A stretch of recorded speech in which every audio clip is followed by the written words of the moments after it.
If we choose the Hadoop master by clicking on it, and then we scroll down, we can see at the bottom in the Getting Started section useful information and links.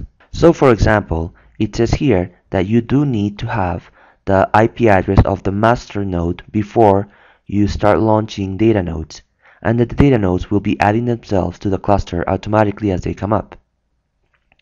Now over here, there are very good links that you can use. So now your master node for your Hadoop cluster is running, so you can see that by clicking on the Big Insights Web Console link. This will spawn another window in your browser and show you the status of your master node or your cluster. And as you can see on the bottom left side, all the components for Hadoop are running. And on the top right side, you can see that it says the total nodes is 3. So Hadoop automatically detected that there are 3 nodes in this cluster, and that was done when you were adding each of the slave nodes as you were provisioning them and providing the IP of the master node.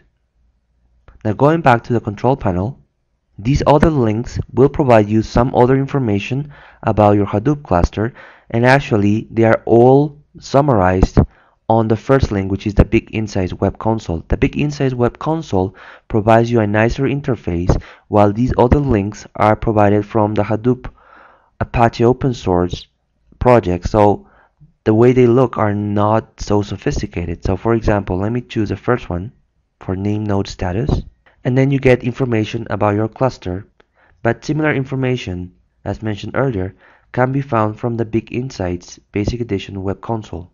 In this screen, you can also see that it says the live nodes are 3. So there are 3 instances or nodes in this cluster, including the master node. Let me go back again to the control panel, and I will leave these other links for you to try, but again, all of these or most of these are summarized in the Big Insights Web Console, which was the first link. Now let me go up to see the list of instances and let's now pick a slave node. So let's pick the first one, Hadoop slave 1, and then I'm going to scroll down again to the Get Started section, and in this case for the Hadoop slave nodes, what you have is only one link, which is the task tracker status. So I'm going to click there, and then it shows you this is the Hadoop interface.